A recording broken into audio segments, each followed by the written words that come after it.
All right, guys. So, welcome back. I forgot that I had this monster rotor. This guy has, I believe, 6 bar magnets, very similar to the bar magnets that's in this guy. And so, what I want to do is I 3D printed out 2 stands, and I just have it sitting in there right now. I'm going to cut this off really short and press fit some ceramic bearings in there. Of course, I'm going to mount this to some kind of stand, but because there's no magnet on this end, I can cut this guy off pretty short and have it really stable.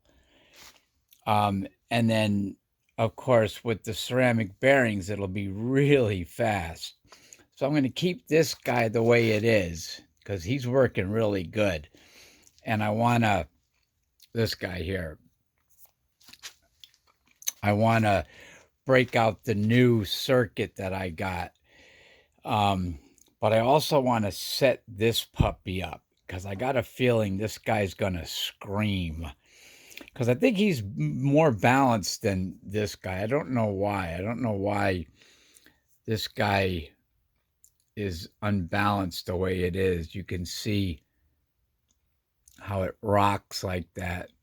So that's an easy fix, but I've been thinking a lot. So I actually printed these end caps or end stands while I was asleep last night, which is really nice to do. Wake up in the morning and have 2 beautiful 3D printed stands. I CAD these up last night. I was thinking about it. I drew them up in CAD and I made these little spaces down here where I can put acrylic beams that'll go across there that I can screw it down. And this one's going to have the same thing, but this one's going to be able to slide. I found I've got a bunch of acrylic sheets I didn't realize I had. But yeah, it's going to be cool. So stay tuned. So really quick, I wanted to show you guys something that I do that may help you if you're trying to 3D print something and get things like bearings to fit. What I do is I print out test cups. And so I start out, I take a measurement of this with calipers and I add 0.2 of a millimeter to it.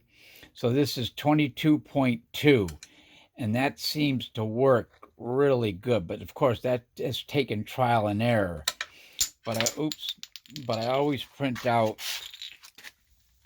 I always print out a test cup first, and then I make the adjustments. The trick is, though, I print this test cup sitting up like this. I printed these with the opening of the test cup facing down on the bed because it afforded the fastest print. That changes the diameter of this. It'll still press fit in there, but it's going to be really tight because of what's called elephant foot. When you print something face down, it's always going to be a little bit smaller in diameter if there's a hole and wider on the outside because because of the heat on the bed. It causes, that's what they call it, elephant's foot, but not so much that the 22.2 size isn't going to work. What I'll need to do is probably just run a rotary sander on the inside just one time really quick, because you don't want to make it bigger because then it'll be too sloppy. You'll be able to get it in there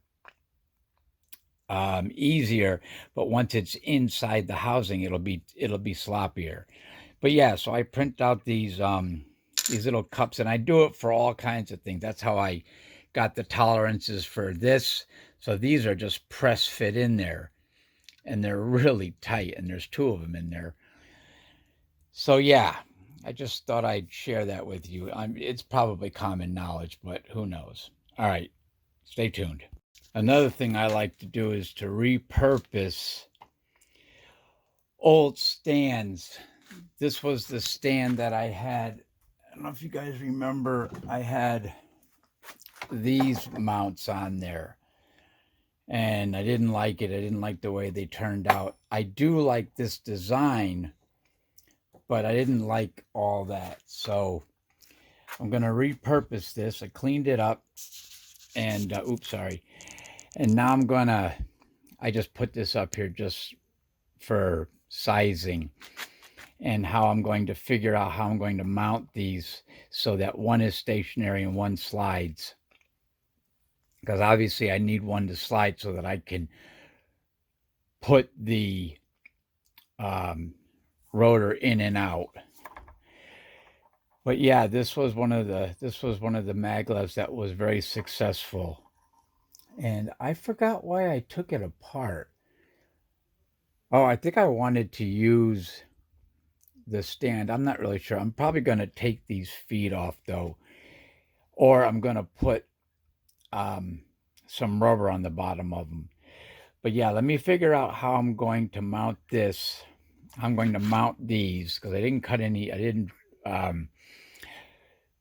account for any holes because I didn't want any holes in them. I want to use some pieces of acrylic. So I'll have to cut some acrylic. Yeah. And I'm going to probably make it about that wide, just big enough for a coil, which will cause, because this is a small shaft for this size rotor. But it's surprisingly, this is not a heavy rotor because I don't think I have the same size bar magnets in there that I do the other rotor, which I put away just for now. But yeah, stay tuned. I now remember why I was able to use this smaller the smaller diameter of the carbon fiber tube, because I filled it. I didn't fill it, but I put a brass rod in the center of it. I thought the brass rod was solid, but it looks like it's not. So yeah, this will definitely hold up, especially this is only about 2.5 inches. It's weird because when I do 3D printing, I do everything in metric, but when I'm out here in the shop, I do everything in imperial. It's kind of bizarre, but it works for me. Anyway, stay tuned. So I ordered some new ceramic bearings, but I do have two that I could use, and it's going to be a nice snug fit. So I'll have to take just a little bit off of that and then press these. Well, actually, I'll press those into there, take a little bit off of there so that it's got a nice snug fit. But yeah, let me get it going here. I'm going to cut the other side.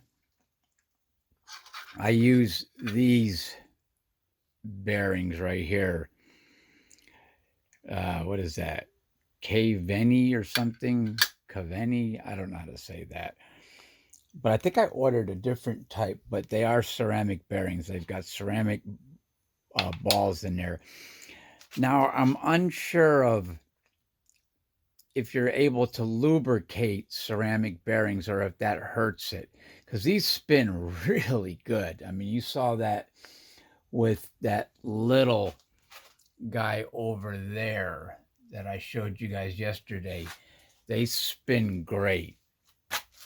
Yeah, it's really weird because I get my carbon fiber rods. I got to start buying them from the same source because I can get ones that these are supposed to be 8 millimeters on an OD, and it will be 8 perfectly on one set and then slightly smaller, slightly bigger on another set. I bought these guys for something else. I never got to use them. They're really strong neodymium magnets. Anyway, yeah, let me finish cutting the other side. I broke my blade on my portable bandsaw, my metal cutting bandsaw. I have one somewhere. I've got to take it out and put it on there. I hate doing that crap. Anyway, stay tuned. So that's about the size of it.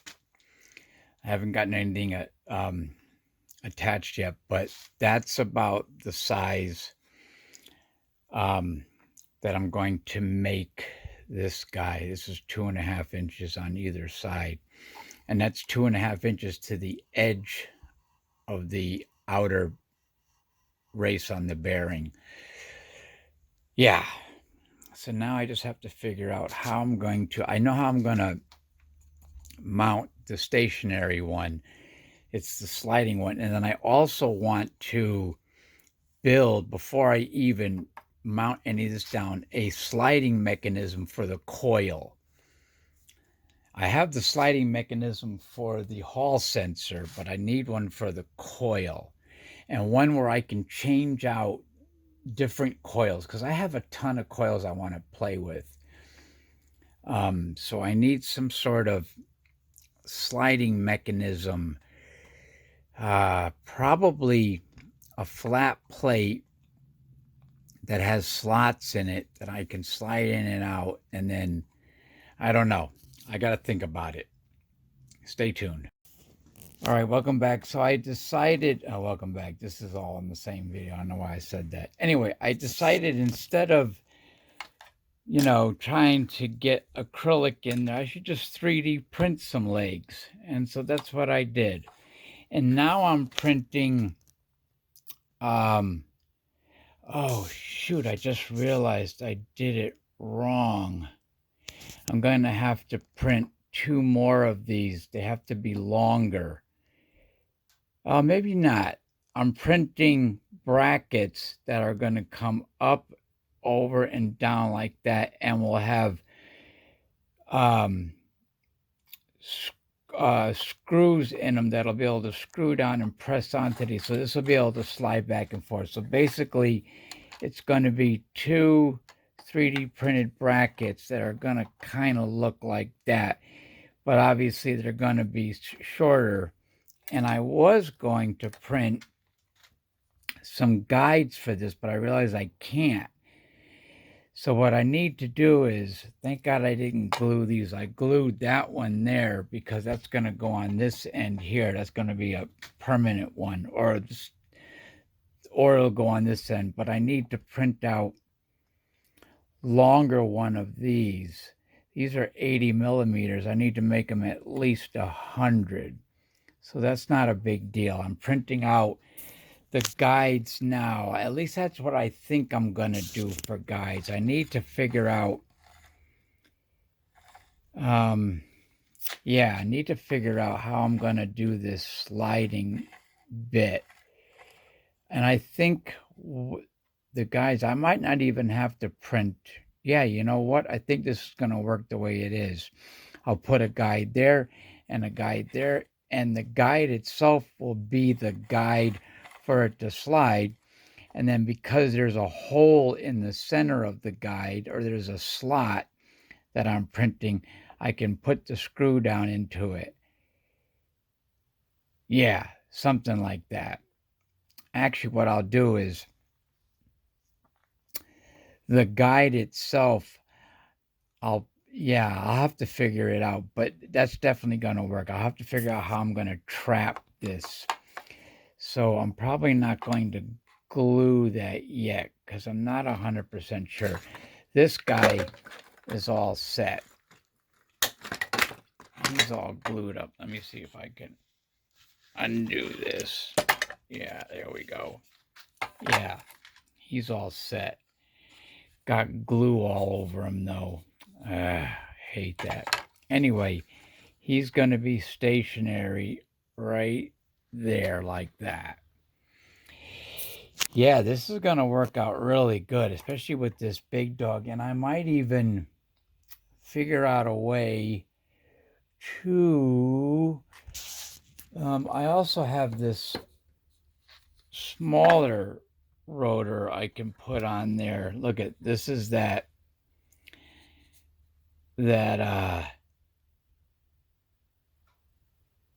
the coil thing that I made with the BBs in it. Yeah, I'm just rambling now.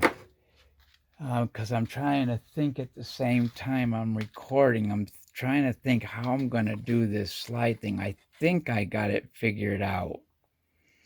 The piece that goes up like that and like that. And then I can melt 3 bolts or 3 nuts in the actual guide housing. And then I could put screws that'll screw down and grab these guys. Yeah, something like that. It'll be something like that. Anyway, stay tuned. All right, guys, welcome back. So I'm welcome back. I keep forgetting that this is going to be part of the same video. So I'm pretty psyched about this. Fully 3D printed. This is going to be the version where I'm using ceramic bearings with this big guy here. And so it'll go in there, something like that. And this is the setup that I did. So this guy's stationary. These guys will be mounted down, and then this guy can slide, as you can see, back and forth. Looks like it's a little bit overkill, but these have these pads here. These will be bolted down like this. There'll be a I'm going to melt a nut head in there or something like that, so that I can, once I get the rotor in there and I slide it forward to where it's supposed to be, I just tighten I just tighten down the screws and it will lock this guy down.